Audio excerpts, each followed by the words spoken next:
నమస్తే, welcome to reality check. ప్రస్తుతం మనతో పాటు ఉన్నారు హిందూ సంఘాల నాయకులు తురగ శ్రీరామ్ గారు. నమస్తే అండి శ్రీరామ్ గారు. నమస్తే శ్రీరామ్ గారు, మీరు ఈరోజు ఉదయమే ఒక వీడియో రిలీజ్ చేశారు. వైజాగ్లో ప్రైవేటు కంపెనీలకు సంబంధించి ఆ పెట్టుబడులకు సంబంధించి సింహాచలం భూములను గవర్నమెంట్ కట్టబెడుతుంది అంటూ. ఏంటి మీ వీడియో రిలీజ్ చేయడానికి ఏం చెప్తారు? కారణాలు ఏంటి? రేపు ఎల్లుండి ఆంధ్రప్రదేశ్ కి సంబంధించి విశాఖపట్నంలో సిఐకి సంబంధించిన ఒక పెట్టుబడుల సదస్సు జరుగుతోంది. చాలా పెద్ద ఎత్తున జరుగుతోంది. రాష్ట్ర ప్రభుత్వం కూడా చాలా భారీ ఎత్తున పెట్టుబడులు వస్తాయి, కొన్ని వేల కోట్లు లేదా లక్షల కోట్లు, చివరికి ఏం తెలుస్తారో కానీ మొత్తానికి చాలా పెద్ద ఎత్తున పెట్టుబడులు వస్తాయని చెప్పి ఈ సదస్సు నిర్వహిస్తున్నారు. అందరికీ సంతోషమే, రాష్ట్ర ప్రజలందరికీ కూడా సంతోషమే. పెట్టుబడులు కనుక నిజంగా వస్తే సంతోషమే. అయితే ఏం జరుగుతుందంటే, ఇక్కడ ఈ పెట్టుబడులు పెట్టడానికి వచ్చిన వాళ్ళకి విశాఖపట్నంలో స్థలాలు ఇవ్వడానికి కోసం అని చెప్పి సింహాచలం భూముల్ని వాడేస్తున్నారు. ఇది హిందూ సంఘాలుగా మనందరికీ అధ్యక్షం.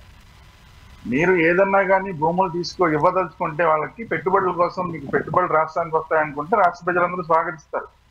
కానీ మీరు ఆ పెట్టుబడుల కోసం అని చెప్పి వాళ్ళ కంపెనీ వాళ్ళకి స్థలాలు ఇవ్వడం మొదలుపెట్టి, ఆ స్థలాలు ఇవ్వడం నిజంగా ఇవ్వాలనుకుంటే కనుక రాష్ట్ర ప్రభుత్వానికి సంబంధించిన స్థలాలు ఏమైనా ఉంటే వాటిని ఇవ్వండి. లేదా మీరు ప్రైవేట్ వ్యక్తుల దగ్గర నుంచి తీసుకోదలుచుకుంటే 2013 చట్టం ఉంది.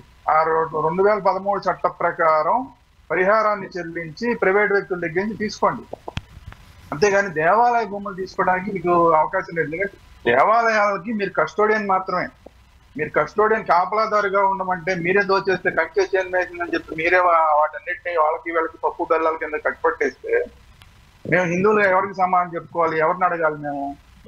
మీరు మమ్మల్ని రక్షిస్తారని చెప్పి ప్రభుత్వం చేతిలో మా భూములన్నింటినీ పెట్టి మా దేవాలయాలను పెడితే మీరే వాటిని అన్నింటినీ పప్పు బెల్లాల కింద పంచిపెట్టి ఇంక మేము ఎవరిని అడగాలి? సో ఇది మా అబ్జెక్షన్. అది కాకుండా సింహాచలం భూములు ఇస్తామంటున్నారు. ఆ సింహాచలం భూములు ఇచ్చే భూములేమో తక్కువ వాల్యూ చూపిస్తున్నారు. వాటికి పరిహారంగా ఇచ్చే దూరంగా ఎక్కడో ఇచ్చే భూములేమో వాటి రేట్లు ఎక్కువ పెంచి చూపిస్తున్నారు మార్కెట్ వాల్యూని. ఇది రెవెన్యూ శాఖ చాలా కుమ్మక్కై దీంట్లో చేస్తున్న వ్యవహారం అని చెప్పి ఆల్రెడీ మీడియాలో వార్తలు వచ్చినాయి. సో దీని మీద ఇది కూడా మాకు అబ్జెక్షన్. ఎందుకంటే మా దగ్గర భూములు తీసుకోవడమే తప్పు, దేవాలయ భూముల్ని. మళ్ళీ మా దగ్గర తీసుకునే భూములనేమో తక్కువ వాల్యూ చూపించి, ఎక్కడో దూరంగా ఇచ్చే భూముల్ని ఎక్కువ వాల్యూ చూపించి, ఇదంతా కూడా హిందువులు మోసం చేయడమే కాదు, సింహాద్రి అప్పన్నని డైరెక్ట్ గా వీళ్ళు మోసం చేసి పంగనామాలు పెడుతున్నారు. ఈ సింహాద్రి అప్పన్నకి పంగనామాలు పెట్టే కార్యక్రమం మాకు మేము దాన్ని వ్యతిరేకిస్తున్నాం. మీ పెట్టుబడుల పేరుతోటి ఇలా సింహాచలం అప్పన్నకి పంగనామాలు పెట్టే కార్యక్రమాలు చేస్తున్నారు, దాన్ని మేము వ్యతిరేకిస్తున్నాం. ఇది కాకుండా ఇప్పుడు ఒక జీవోని తీసుకొచ్చింది ప్రభుత్వం. అదేంటంటే దేవాలయ భూముల్ని ఈ సిటీలు, టౌన్లు, చుట్టుపక్కల దగ్గరలో ఉండే భూములన్నింటినీ కూడా లాంగ్ లీజ్కి ఇచ్చేయచ్చు అని చెప్పి. మామూలుగా లీజ్ అయితేనే 33 సంవత్సరాలు ఇస్తారు. లాంగ్ లీజ్ అంటే ఇంకా 99 సంవత్సరాలకు అంతగా ఇస్తారనుకుంటా. అంటే 99 సంవత్సరాలకు ఇచ్చారు అంటే ఇంకా మనం దాని గురించి మర్చిపోవడమే. ఎందుకంటే అక్కడ పర్మనెంట్ బిల్డింగ్లు కట్టేస్తారు. దాని తర్వాత తిరిగి స్వాధీనం చేసుకునే అవకాశం కూడా ఉండదు. ఎందుకంటే తరమే మారిపోతుంది. 99 సంవత్సరాలు అంటే ఆల్మోస్ట్ 2 తరాలు వెళ్ళిపోతాయి ఇప్పుడున్న పరిస్థితుల్లో. ఆ తర్వాత రాజేవాడు బండేవాడు అంటే ఏంటి? డైరెక్ట్ గా దేవాలయ భూముల్ని ఇది ఒక రకంగా ప్రైవేట్ వ్యక్తులు కట్టబెట్టేయడానికి ఈ జీవోని తీసుకొని ఇది మాకు అభ్యంతరం. ఇప్పుడు విశాఖపట్నంలో సింహాచలం భూములు ఎలాగో ఇప్పుడు పెట్టుబడుల పేరుతో వచ్చే వాటన్నిటికీ కూడా అది వేరే ప్రాంతాల్లో ఎక్కడ పెట్టుబడులు పెట్టడానికి వచ్చినా ఆ ప్రాంతంలో ఉన్న దగ్గరలో ఉన్న దేవాలయ భూములు తీసేసుకుంటే మా పరిస్థితి ఏంటి? దేవాలయాలకి ఇంకా భూములు ఉండవు, దేవదూప నైవేద్యాలకి డబ్బులే ఉండవు దేవాలయాలు. సో అలాంటి పరిస్థితి అయిపోతుంది. సో ఇది మాకు అభ్యంతరం. మాకు పెట్టుబడులు వస్తాయంటే సంతోషమే, కానీ దానికోసం మా దేవాలయాల భూములు తీసుకుంటానంటే మాత్రం ఖచ్చితంగా మేము అబ్జెక్ట్ చేస్తాము. ఇది మా అభ్యంతరం. రెండోది ఏంటంటే, ఇప్పుడు అక్కడ గూగుల్ వస్తుంది అన్నారు. గూగుల్ అంటే రైడన్ పేరు మీద గూగుల్కి ఇస్తారు. అక్కడ ఆ రైడన్ పేరుతో ఆ గూగుల్కి ఇస్తుంటే, ఆ డేటా సెంటర్కి ఇస్తుంటే, ఇప్పుడు ప్రస్తుతానికి విశాఖపట్నం వాసులు ఎంత మంచి నీళ్లు వాడుతున్నారో అన్ని నీళ్లు దాని ఒకదానికి కావాలట. మరి అన్ని నీళ్లు దానికి కావాలంటే ఇప్పుడు విశాఖపట్నం వాళ్ళందరూ గొంతెండిపోయి వాళ్ళందరూ త్యాగాలు చేసి ఆ డేటా సెంటర్కి ఇవ్వాలా? ఈ డేటా సెంటర్ మాత్రమే కాకుండా ఇప్పుడు ఈ పెట్టుబడుల సదస్సు ద్వారా అనేకమైన కంపెనీలు విశాఖపట్నానికి రాబోతున్నాయి. వాటన్నిటికీ కావాల్సిన వాటర్ని ఎక్కడి నుంచి ఇస్తారు? ఇది మాత్రమే కాకుండా ఆల్రెడీ ఇప్పుడు ఇక్కడ ఈ విశాఖపట్నంలో ఈ ఐటీకి సంబంధించిన అనేక సంస్థలను తీసుకొస్తున్నారు. సంతోషమే, కానీ వాళ్ళందరికీ కూడా వాటన్నిటికీ కావాల్సిన వాటర్ ఎక్కడి నుంచి వస్తుంది? ఒక అంచనా ప్రకారం ఏంటంటే దాదాపు 2 లక్షల మంది రాబోయే 2-3 ఏళ్లలో లేదంటే 5 ఏళ్లలో ఇంకొక 2 లక్షల మంది యాడ్ అవుతారు విశాఖపట్నంలో, బయట ఎక్కడి నుంచి ఉన్నా కానీ రానివ్వండి. సో అలాంటప్పుడు ఇప్పుడున్న వాళ్ళకి అంతంత మాత్రంగా నీళ్లు వస్తున్న పరిస్థితుల్లో ఇంకొక 2 లక్షల మంది జనాలు ఈ విశాఖపట్నంకి వస్తే వాళ్ళందరికీ వాటర్ ఎక్కడి నుంచి ఇస్తారు? డేటా రైడెన్ సెంటర్ కి ఎక్కడి నుంచి ఇస్తారు? ఆ డేటా సెంటర్ తో పాటు ఇంకా కొన్ని డేటా సెంటర్లు వస్తాయని చెప్పి ఆల్రెడీ మీరు ప్రకటిస్తున్నారు. దాన్ని చూసి ఇంకా చాలా వస్తాయని చెప్పి, అంటే ఒక్కదానికే ఇవ్వలేని పరిస్థితుల్లో వాటర్ ఉంటే ఇంకా డేటా సెంటర్లు వస్తే వాటన్నిటికి వాటర్ ఎక్కడ? అంటే విశాఖపట్నం ప్రజల నోళ్లు కొట్టి మీరు అభివృద్ధి పేరుతోటి ఆ ప్రైవేట్ కంపెనీలకి వాటర్ ఇవ్వబోతున్నారు. శ్రీరామ్ గారు, ఇప్పుడు నిజంగానే గూగుల్ వంటి పెద్ద సంస్థలు వైజాగ్ లాంటి ప్రాంతాలకు వచ్చినట్లయితే వందల సంఖ్యలో, వేల సంఖ్యలో ఉపాధి పెరుగుతుంది, యువతకు ఉపాధి అవకాశాలు వస్తాయి. సో అలాంటప్పుడు ప్రత్యామ్నాయంగా ఈ వాటర్ అనో లేకపోతే ఇంకొక కారణాల్లో దానికి ఏం చేయాలనేది ఆలోచించాలి. కానీ వీళ్ళకి అది తక్కువ అవుతుందేమో, ఇది తక్కువ అవుతుందేమో అని చెప్పి మనం కనుక మోకాలు అడ్డు వేసామనుకోండి, వచ్చే కంపెనీలు రాలేదనుకోండి, మళ్ళీ నిరుద్యోగ సమస్య అట్లానే ఉంటుంది. మన రాష్ట్రం ఎప్పటికి అభివృద్ధి చెందుతుంది? ఆ రకంగా ఎందుకు ఆలోచించట్లేదు అనేది కొంతమంది వాదన. మీరేమంటారు? మేము కూడా అదే చెప్తున్నాం. మేము కూడా ఎక్కడ పెట్టుబడులకు వ్యతిరేకం అని చెప్పట్లా. మీరు ఆ పెట్టుబడుల పేరుతో దేవాలయ భూములు తీసుకోకండి అని చెప్తున్నాం. అట్ ది సేమ్ టైం ఈ వాటర్ సమస్య ఉన్నది కాబట్టి ఈ వాటర్ సమస్యని ఎలా పరిష్కరిస్తారో ముందు చెప్పి ఆ తర్వాత ఈ పెట్టుబడులు తీసుకురండి అంటున్నాం. మేము పెట్టుబడులు తీసుకురావద్దని చెప్పట్లా. మేము ఆ వాటర్ని మీరు ఎక్కడి నుంచి తీసుకొస్తారో చెప్పండి. ఇప్పుడు మీరు ఇప్పుడు ఇవాళ మీరు ఉన్నారు, మీకు 1 కోటి రూపాయలు ఇస్తాను, మీరు ఒక నెల రోజుల పాటు మీరు మంచినీళ్ళు తాగకూడదు అన్నాను అనుకోండి, ఆ నోట్లు తిని బతుకుతారా? మీరు ఏమన్నా మంచినీళ్ళు కావాలక్కర్లేదా మీకు? నోట్లు తిని బతకరుగా. అది మేము అంటున్నది. మీరు ఆ వాటర్ని ఎక్కడి నుంచి ఇస్తారు? మీరు నోట్లు తీసుకొస్తున్నారు, బాగానే ఉంది, కానీ వాటర్ ఎలాగా, ఈ వాటర్ ఎలా తీసుకొస్తారో చెప్పి దానికి ఏర్పాట్లు చేసి ఆ తర్వాత తీసుకురండి అని చెప్తున్నాం. ముందే అన్ని సెంటర్లు ఏర్పాటు చేసేసి, ఇప్పుడు హైదరాబాద్ లో ఏంటి మనకి ట్యాంకర్ తోటి ఎలా నీళ్లు తెచ్చుకుంటాం చూస్తున్నాం కదా, సంపుల్లో ఎలా నింపుకోవాల్సి వస్తుందో, ట్యాంకర్లకు విడిగా డబ్బులు కట్టి మనకి పంపులు ఉంటాయి, మనకి అన్ని ఉంటాయి, ట్యాపులు ఉంటాయి, మున్సిపల్ వాటర్ ట్యాపులు అన్ని ఉంటాయి కార్పొరేషన్. అయినా కూడా మనం ట్యాంకులతో తెప్పించుకోవాల్సి వస్తుందా లేదా? దీనికి కారణం ఏంటి? ముందస్తు ప్రణాళిక లేకపోవడం. తిరుపతి కూడా అదే పరిస్థితి. తిరుపతిలో కూడా చాలా చోట్ల వాటర్ రాదు. ఒక రోజు ఇస్తే మళ్ళీ మర్నాడు ఇవ్వడు, 3వ రోజు ఇస్తారు. అంటే రోజు ఇచ్చి రోజు వాటర్ వదులుతుంది మున్సిపాలిటీ. అక్కడ కూడా అంతే, ట్యాంకర్లతో పట్టుకోవాల్సిన పరిస్థితి. అదే పరిస్థితిని ఇప్పుడు విశాఖపట్నాన్ని తీసుకొచ్చే ప్రయత్నం చేస్తున్నారా అని మేము క్వశ్చన్ చేస్తున్నాం. విశాఖ ప్రజల తరపున విశాఖ ప్రజల బాధల్ని ప్రజల ముందుకి, మీడియా ముందుకి తీసుకొస్తున్నాం. పెట్టుబడులు మేము వ్యతిరేకించట్లా. ఇంకొకటి ఇంకొక సమస్య ఏంటంటే విద్యుత్ సమస్య. విద్యుత్ కూడా అంతే. ఇప్పుడు ఆ డేటా సెంటర్ కావాలంటేనే బోర్డంత విద్యుత్ కావాలంటారు. దానికి ఎట్లా చేస్తారనేది చెప్పట్లేదు. ఇప్పుడు ఉన్న దానికి ఇప్పుడు కొంతమంది ఇంకో 2 లక్షల మంది వస్తే అక్కడ మళ్ళీ కొంతమంది ఇళ్లు కట్టుకుని 2 లక్షల మందికి ఇళ్లు కట్టుకుంటారు. వాటికి కావాలి. వీటన్నిటికీ విద్యుత్ ఎలాగా? విద్యుత్తు, వాటరు, ఈ రెండిటికి మీరు ప్రత్యామ్నాయం ఏంటో చూపించి ఆ తర్వాత ఇవన్నీ తీసుకురండి అని చెప్తాం. తీసుకురావద్దని మేము చెప్పట్లా. ముందుగా వీటన్నిటికి ప్రత్యామ్నాయం ఏర్పాటు చేయండి అంటున్నాం. ఇంకొకటి, మొన్న వైసీపీ ప్రభుత్వం హయాంలో అక్కడ ఏదో ఒక బిల్డింగ్ అంటే 4 బిల్డింగ్లు కట్టారు జగన్మోహన్ రెడ్డి గారు, అదేంటి రిషికొండలో అని చెప్పి చాలా గగ్గోలు పెట్టారు. సరే, ఓకే. ఇప్పుడు అలాంటివి ఇప్పుడు చాలా వచ్చే పరిస్థితి ఉంది. ఇప్పుడు వీళ్ళందరికీ అక్కడ ఉన్నదంతా కొండలే కదా, అక్కడ ఉన్న కొండ, ఇప్పుడు ఆ మిగతా కొండలన్నింటినీ మీరు ఇచ్చేస్తారు కదా. ఇప్పుడు మిగతా అటవీ సంపద ఉంది కదా అక్కడంతా కూడా ఆ చెట్లు కొట్టేసి కదా మీరు ఇస్తారు. ఇప్పుడు పర్యావరణం, ఒక కొండ గురించి పర్యావరణానికి గత ప్రభుత్వం హయాంలో అంత బాధపడితే ఇప్పుడు ఈ ప్రభుత్వ హయాంలో వచ్చే ఐటీ కంపెనీలు కొట్టేసే కొండల పరిస్థితి ఏంటి? పర్యావరణం పరిస్థితి ఏంటి? దానికి సమాధానం చెప్పండి. మేము పెట్టుబడులకు వ్యతిరేకం కాదు, అభివృద్ధికి వ్యతిరేకం కాదు, వీటికి సమాధానం చెప్పండి అని మాత్రం అడుగుతున్నాం. దీనికి సమాధానంగా మీరు ఏం చేయబోతున్నారు? 4 బిల్డింగులు కడితే పర్యావరణం దెబ్బతింటే 4,000 బిల్డింగులు కడితే పర్యావరణం దెబ్బతినదా? దీనికి ఏం సమాధానం చెప్తారు? అంటే మీరు విశాఖపట్నం యొక్క పర్యావరణాన్ని దెబ్బతీస్తున్నారు, విద్యుత్ సమతుల్యతను దెబ్బతీస్తున్నారు, వాటర్ నీటికి సమస్యని సృష్టిస్తున్నారు, దేవాలయ భూములను కొట్టేస్తున్నారు. వీటికి సమాధానం చెప్పండి, సంతృప్తికరమైన సమాధానం చెప్పి ఆ తర్వాత పెట్టుబడులు మీరు తీసుకురండి. మేమేం వద్దనం. విశాఖపట్నం అభివృద్ధి చెందుతుంటే అందరికన్నా ఎక్కువ సంతోషిస్తాం. రాష్ట్రంలో ఎక్కడ పెట్టుబడులు వచ్చినా కూడా మేము ఎక్కువ సంతోషిస్తాం. కానీ దానికోసం దేవాలయ భూములు కొట్టేస్తాం, లేదంటే ప్రజలందరినీ ఇబ్బంది పెట్టేస్తాం అంటే మాత్రం ఒప్పుకోము అని చెప్తున్నాం. దీన్ని అర్థం చేసుకోవాలి. అర్థం చేసుకోకుండా ఒకవైపే ప్రభుత్వం చెప్పేదానికే తానా తందానా అనేవాళ్ళు కొంతమంది ఉంటారు. వాళ్ళు మనం ఏం చేయలేం. కానీ ఇలా తానా తందానా అనే వాళ్ళతోటి మనం కూడా తానా తందానా అంటే రేపు పొద్దున్న విశాఖపట్నం వాసుల బాధల్ని పట్టించుకునేది ఎవరు? వాళ్ళకి నీళ్లు లేకపోతే పిల్ల పాపలకి రోడ్లంబడి ట్యాంకర్ల వెనకాల పరిగెత్తమంటారా బిందెలతోటి? ఇది మేము అడుగుతున్న ప్రశ్న. ఆ సమస్య రాకుండా మీరు ఏర్పాట్లు చేయండి అని చెప్తున్నాం. ఇప్పుడు వచ్చే కంపెనీలకు సంబంధించి సింహాచలం భూములు కాస్త తక్కువ రేటుకే వాళ్ళకి ఇవ్వడానికి ప్రభుత్వం ప్రయత్నిస్తోంది అని అంటున్నారు.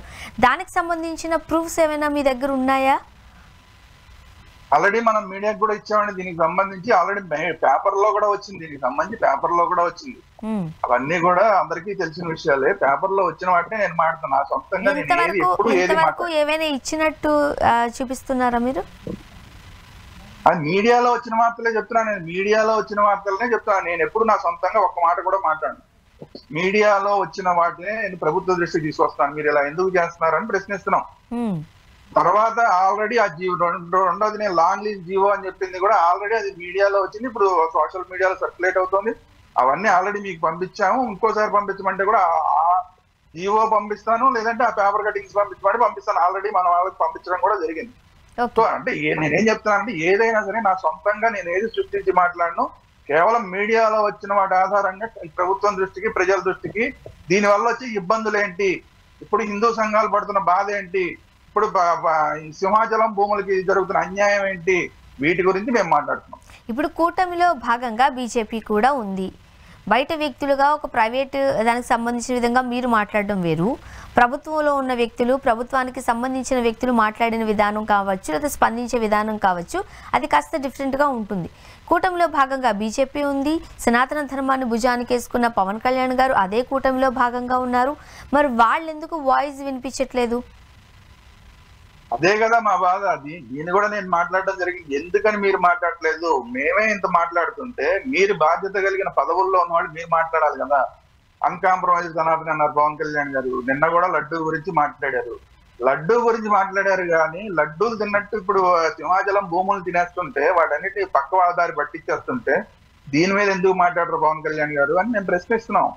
అలాగే ఇక్కడే ఉంటారు మరి భారతీయ జనతా పార్టీ ఆంధ్రప్రదేశ్ నాయకులు, ఆయన అధ్యక్షుడు మాధవ్ గారు ఉండేదే విశాఖపట్నంలో. ఇప్పుడు ఈ సమస్యలన్నీ విశాఖపట్నంలోనే వస్తున్నాయి. ఇన్ని సమస్యలు విశాఖపట్నంలో వస్తుంటే వీటి మీద మాధవ్ గారు ఎందుకు మాట్లాడట్లేదు? అందులో అది కాకుండా మిత్రుడు మాధవ్ అతను పూర్తిగా కూడా ఆర్ఎస్ఎస్ లోను, ఏబీవీపీలోను వీటిలో పెరిగిన మనిషి, స్వతహాగా హిందుత్వ భావజాలం పుణికిపుచ్చుకున్న వ్యక్తి.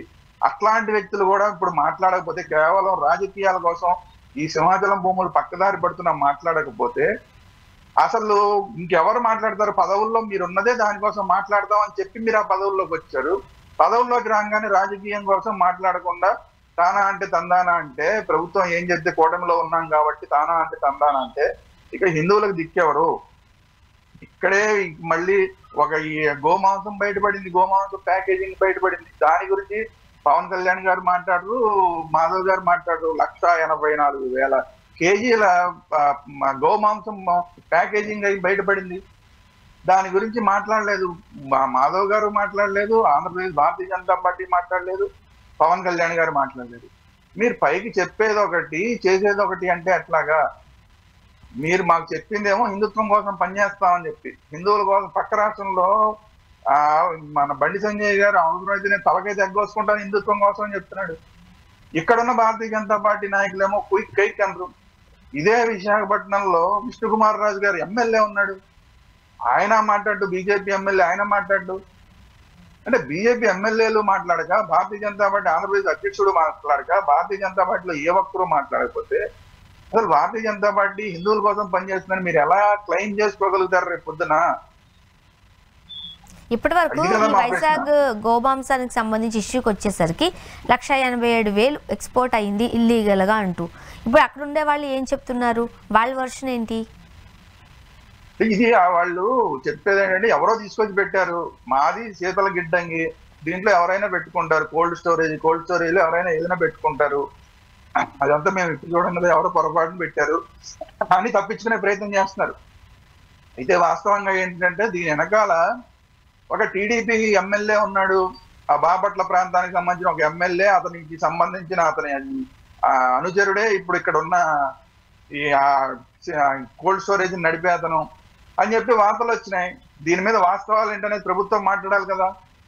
దీని మీద ప్రభుత్వం ఇప్పటిదాకా మాట్లాడట్లా. పోలీసులు చర్యలు తీసుకోవాలి కదా. ఎవరి మీద గట్టిగా చర్యలు తీసుకున్నట్టు కనపడలేదు. ఎక్కడో హైదరాబాద్ లో ఎవరినో ఒకళ్ళు అరెస్ట్ చేసే ఉన్నారు, ఇంకా అంతే. దాని తర్వాత ఇంకేం లేదు. అసలు ఇమ్మీడియట్ గా అలాంటి కోల్డ్ స్టోరేజ్ సీజ్ చేయాలి కదా. ఎందుకని సీజ్ చేయలేదు? అసలు వీటన్నిటికన్నా అసలు ఇన్ని 1,84,000 కేజీల గోమాంసం అంటే ఎన్ని గోవులను చంపితే వచ్చి ఉంటుంది? ఆ గోవులన్నింటినీ ఎక్కడి నుంచి తీసుకొచ్చి చంపారు, ఎక్కడ చంపారు? మనం స్టోరేజెస్ లోకి వీటిని పంపించేటప్పుడు అసలు ఏం మెటీరియల్ అది ఎందుకు సిద్ధపరుస్తున్నారు, అండ్ ఎన్ని రోజులు ఉంచుతారు, ఇవన్నీ పర్టికులర్స్ రాసుకునే కదా ఇవన్నీ వాటిని అలౌ చేస్తారు. ఆ మాత్రం తెలియదా వాళ్లకు? ఎందుకు పట్టించుకోలేదు? అలసత్వం వహించారా, నిర్లక్ష్యం వహించారా, చూసి చూడనట్లు ఊరుకున్నారా? అయితే మీరన్నట్టు అధికార పక్షంలో ఉన్న ఎమ్మెల్యే కనుసన్నల్లోనే ఇదంతా జరుగుతోంది అంటున్నారు కాబట్టి అన్నీ తెలిసే మౌనంగా ఉన్నారా? అన్నిటికన్నా ఆఖరి అన్ని తెలిసే మౌనంగా ఉన్నారు. అన్ని తెలిసి అన్ని నడిపిస్తున్నారు. ఎందుకంటే తెలియకుండా ఏది జరగదు. ఏదో 1 కేజీ మాంసం, 2 కేజీ మాంసం అంటే ఏమైనా జరుగుతుంది తప్ప లక్షల కేజీల మాంసాన్ని అలా తీసుకెళ్తారు. అది కూడా ఒక్క కోల్డ్ స్టోరేజ్ లో అనేది దొరికింది. మిగతా కోల్డ్ స్టోరేజీల పరిస్థితి ఏంటి ఇప్పుడు?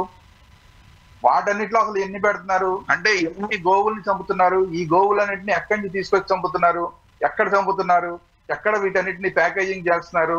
ఎక్కడికి వీటన్నిటిని ఎగుమతి చేస్తున్నారు? ఇవన్నీ అంటే గోవుల్ని తరలించడం ఒకటి. ఇందులో మధ్యలో దారిలో బోల్డ్ పోలీసులు ఉంటారు, హైవేల్లో సెక్యూరిటీ చెక్కింగ్లు ఉంటాయి. వీటన్నిటిని దాటుకుని అవి ఎలా వస్తున్నాయి? ఒకటి, ఇది ప్రభుత్వ వైఫల్యం. రెండోది, ఎక్కడ చంపుతున్నారు అంటే స్లాటరింగ్ ఎక్కడ చేస్తున్నారు అంటే ఇది గోమాంసాన్ని ఎక్కడ కట్ చేయడానికి ఎక్కడ ఉండదు. మామూలు ఎద్దులు లేదంటే గేదెలు వీటిని ఉంటుంది కానీ ఆవులను ఉండదు.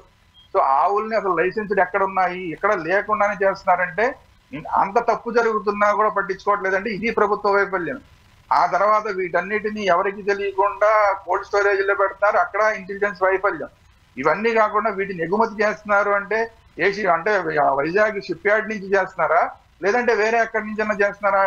మరి అక్కడి నుంచి చేస్తున్నప్పుడు వాటన్నిటిని ఎందుకు కంట్రోల్? ఇది ఎక్కడ చూసినా కూడా టోటల్ గా ప్రభుత్వ వైఫల్యం కనిపిస్తోంది, పోలీస్ వైఫల్యం కనిపిస్తోంది, ఇంటెలిజెన్స్ వైఫల్యం కనిపిస్తోంది. వీటన్నిటి మీద భారతీయ జనతా పార్టీ మాట్లాడలేదు, జనసేన మాట్లాడలేదు, పవన్ కళ్యాణ్ గారు మాట్లాడలేదు. మనకి సనాతన ధర్మాన్ని భుజానికి వేసుకున్న పవన్ కళ్యాణ్ గారు లేదా బీజేపీకి సంబంధించిన వ్యక్తులు కావచ్చు, కూటమిలో భాగంగా ఉన్న వ్యక్తులు కావచ్చు, నోరు మెదపట్లేదు. ఎందుకు మెదపట్లేదు?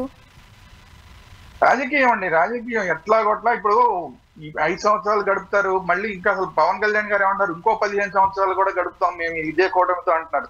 అంటే ఇలాగే స్లాటరింగ్లు, ఇలాగే దేవాలయాల భూములు కొట్టేస్తూ ఉండటాలు, ఆవులను చంపేస్తూ ఉంటాలు, ఇవన్నీ ఇంకో 15 సంవత్సరాలు కంటిన్యూ చేస్తారా? ఏం చేస్తారు మీరని అడుగుతున్నా నేను. మీరు ఇంకో 15 సంవత్సరాలు కంటిన్యూ చేస్తారంటే ఆ ప్రభుత్వాన్ని కంటిన్యూ చేయండి, ఓకే, మాకేం అభ్యంతరం లేదు. కానీ వీటి మీద మీరు ఎందుకు మాట్లాడట్లేదు? వీటిని ఎందుకు క్వశ్చన్ చేయట్లేదు? వీటిని ఎందుకు ఆపట్లేదు? మీకు చేతనైతే అక్కడ ఉండండి ఆ ప్రభుత్వంలో, లేదా భారతీయ జనతా పార్టీ అలాగే పవన్ కళ్యాణ్ గారు జనసేన ఇద్దరు బయటకు వచ్చేయండి. మీరు హిందుత్వం కోసం పనిచేస్తానంటే నిజంగా అక్కడ ఉండి ప్రశ్నించగలిగితే అక్కడ ఉండి పనిచేయండి. లేదంటే అక్కడ ఉండి కూడా మీరు నోరు మూసుకుని ఊరుకునేట్టయితే, మాట్లాడలేని పరిస్థితులు మీకు అక్కడ ఉంటే ఇంకా మీరు కూటమిలో ఉండి ప్రయోజనం ఏంటి? కూటమి నుంచి బయటకు వచ్చేయండి, మనందరం కలిసి ఫైట్ చేద్దాం. ప్రభుత్వం ఏ ప్రభుత్వం ఉంటుందో ఆ ప్రభుత్వం మీద మనం కలిసి పనిచేద్దాం, ఫైటింగ్ చేద్దాం. అంతేగాని మీరే ఉండి మేము సనాతనం కోసం పనిచేస్తున్నాం అని చెప్పి తడిగొట్టతో గొంతులు కోసినట్టు మీరు ఇలా చేస్తే ఎలాగా? పైకి చెప్పేదేమో సనాతనం కోసం పనిచేస్తున్నాం అని చెప్పి ఆ పార్టీ ఈ పార్టీ చెప్తాయి, తీరా చూస్తేనేమో తడిగొట్టతో గొంతులు కోసినట్టు అయిపోతుంది మా పరిస్థితి, హిందువుల పరిస్థితి.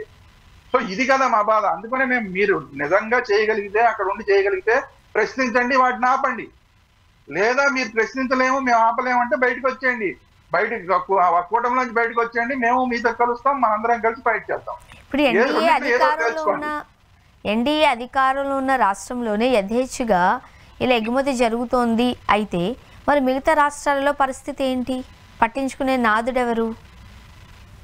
ఎక్కడా లేరండి. ఇప్పుడు హిందువుల కోసం పనిచేస్తామని చెప్పేవాళ్లే ఇలా ఉంటే, హిందువుల కోసం మేము పనిచేస్తామని చెప్పని వాళ్ళు ఆటోమేటిక్ గా వాళ్ళ పని వాళ్ళు చేసుకుపోతారు. మిగతా రాష్ట్రాలు ఇంతకన్నా ఘోరంగా ఉంటాయి.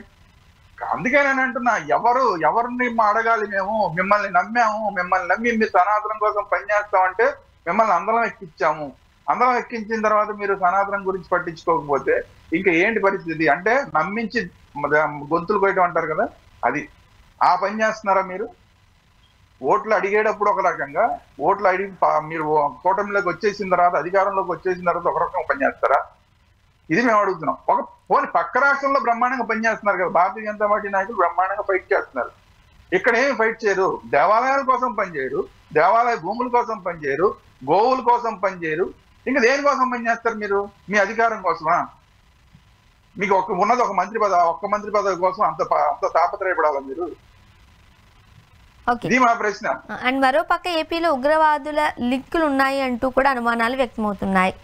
స్లీపర్ సెల్స్ గుంటూరులో ఉన్నాయంటూ ముంబై ATS కి తనిఖీలు చేసినట్లు ఇదంతా సమాచారం అందుతోంది.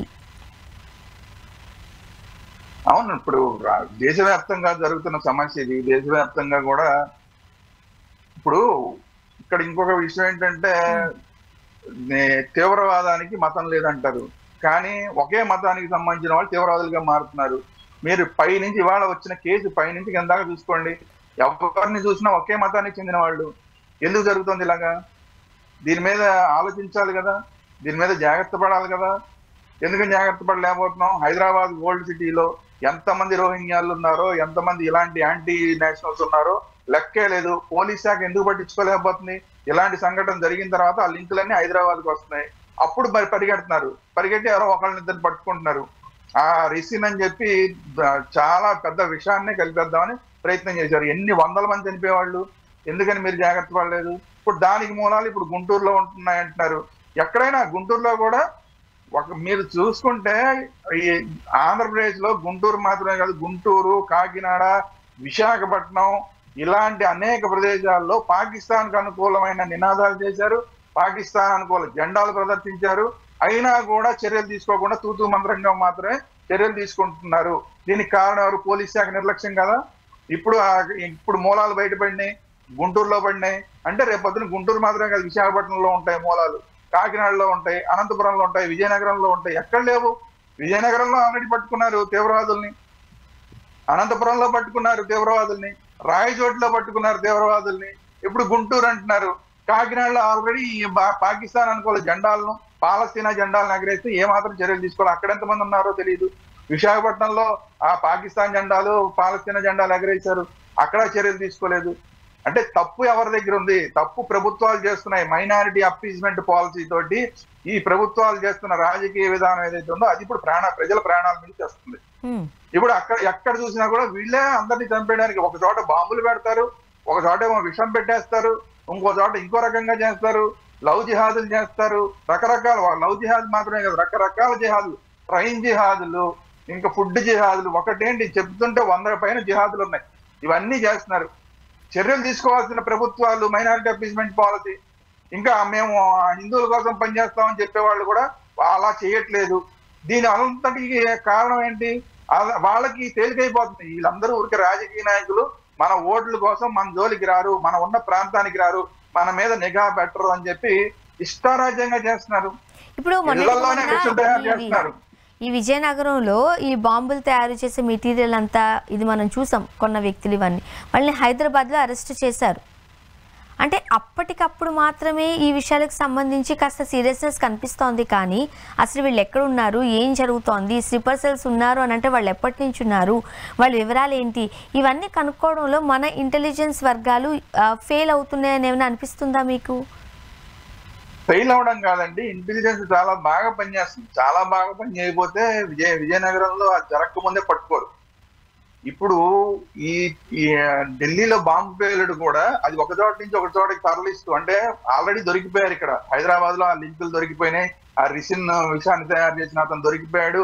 అక్కడ ఫరీదాబాద్ లో ఒక lady, main lady Jaishe Mohammed, మొత్తం ఇండియాకి ఆ అమ్మాయే హెడ్ అంట, ఆ డాక్టర్ని పట్టుకున్నారు.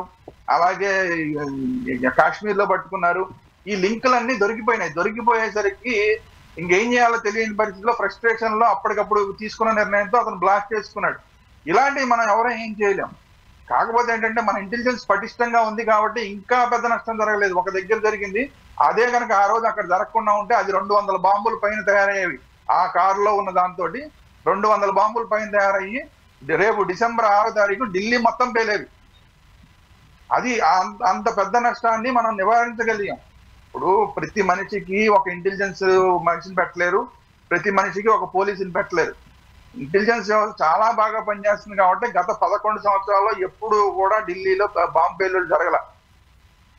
1-6 సంఘటనలు ఇప్పుడు కాశ్మీర్ లో జరిగినాయి, ఇలాంటివన్నీ జరుగుతున్నాయి. జరిగినప్పుడు చాలా ఎక్కువ మందిని పట్టించుకున్నారు. కాకపోతే నేనేమంటున్నానంటే ఈ ఇంటెలిజెన్స్, కేంద్ర ఇంటెలిజెన్స్ చెప్తే మాత్రమే పట్టుకుంటున్నారు, మీరు వెళ్ళండి అని చెప్తేనే పట్టుకుంటున్నారు, కానీ రాష్ట్ర ఇంటెలిజెన్స్ అనేది పనిచేయట్లేదు. దీనివల్ల కేంద్ర ఇంటెలిజెన్స్ కి చాలా పెద్ద సమస్య వస్తుంది. ఇలాంటి సంఘటన జరిగినప్పుడు పరిగెడుతున్నారు తప్ప మిగతా అప్పుడు రాష్ట్ర ఇంటెలిజెన్స్ నిద్రపోతుంది. దీనివల్ల చెప్పినా కూడా రోహింగ్యాన్ని ఖాళీ చేయించలేకపోతున్నారు హైదరాబాద్ నుంచి, ఓల్డ్ సిటీ నుంచి. సో ఈ సమస్యల్ని మనం పరిష్కరించుకుంటే కేంద్ర ఇంటెలిజెన్స్ బాగానే పనిచేస్తుంది, పనిచేయట్లేదని మనం చెప్పలేం, కానీ 1-2 చోట్ల చిన్న మిస్టేకులు జరగడం వల్ల అది పెద్ద సమస్యలకి దారితీస్తుంది. ఇప్పుడు ఇవన్నీ చూస్తుంటుంటే హైదరాబాద్ తర్వాత ఏపీ ఉగ్రవాదులకు షెల్టర్గా మారుతోందా? ఖచ్చితంగా అండి. హైదరాబాద్ ఓల్డ్ సిటీ మాత్రమే కాదు, నల్గొండలో అలాగే షెల్టర్ జోన్లు ఉన్నాయి, ఇప్పుడు గుంటూరులో అలాగే షెల్టర్ జోన్లు ఉన్నాయి, వైజాగ్ లో ఇప్పుడు వైజాగ్ 1 టౌన్ ఏరియాలో ఇప్పుడు కొత్తగా అందరూ కూడా ఎక్కడ ఒక ఇల్లు ఖాళీ అయితే 1 టౌన్ ఏరియాలో వచ్చేదందరూ వాళ్లే వస్తున్నారు. ఒక మతానికి సంబంధించిన వాళ్ళే వచ్చి రెంట్కి తీసుకుంటున్నారు. ఒక ఇల్లు అమ్ముతామని చెప్పి సేలింగ్ పెడితే ఒక మతానికి చెందిన వాళ్ళే కొంటున్నారు ఓల్డ్ సిటీలో. ఎందుకు జరుగుతోంది ఇది అనేది దాని మీద మరి ఇంటెలిజెన్స్ అక్కడ దృష్టి సారించిందా? మాలాంటి వాళ్ళని మేము చెప్తున్నాం, మొత్తుకుంటున్నాం, కానీ ఇంటెలిజెన్స్ దృష్టి సారించిందా? సారించట్లా. జస్ట్ వాళ్ళ ఇళ్లకి, ఇప్పుడు వాళ్ళు ఉన్న దగ్గరికి గోడ పక్కనే మనకి షిప్ యార్డ్ ఉంది. ఆ షిప్ యార్డ్ లో మనకి ఎలాంటి ఇంపార్టెంట్ షిప్పులన్నీ తయారవుతాయి, సబ్మెరీన్స్ తయారవుతాయి, ఇవన్నీ కూడా మనకు తెలిసిన వాటన్నిటిని కూడా మనం బయటకు మాట్లాడడానికి కష్టం. అలాగే మనకి విశాఖపట్నంలో ఫ్యూయల్ రిజర్వ్ ఉంది. మొత్తం దేశానికి కావాల్సిన ఫ్యూయల్ లో చాలా వరకు రిజర్వ్ షిప్ నేవీకి సంబంధించినవి ఇక్కడ ఉంది. దానికి చాలా దగ్గరలో ఇవన్నీ వీళ్ళందరూ ఉంటున్నారు. ఫిషింగ్ హార్బర్ పక్కనే ఉంది. ఏది జరిగినా కూడా చాలా పక్కనే వీళ్ళందరూ ఒక ఏరియాని కాన్సన్ట్రేట్ చేసి ఆ ఏరియాలో వీళ్ళందరూ వచ్చి జాయిన్ అవుతున్నారు. దీని మీద ఇంటెలిజెన్స్ దృష్టి సారించాల్సిన అవసరం ఉంది. మాలాంటి వాళ్ళం మొత్తుకుంటున్నాం, మరి ఇంటెలిజెన్స్ దృష్టి సారిస్తుందా సారించదో చూద్దాం. థ్యాంక్ యూ సో మచ్ అండి, మీ అభిప్రాయాలు పంచుకున్నారు శ్రీరామ్ గారు. థ్యాంక్ యూ అండి. ఇది వాళ్ళ రియాలిటీ చెక్. Stay tune.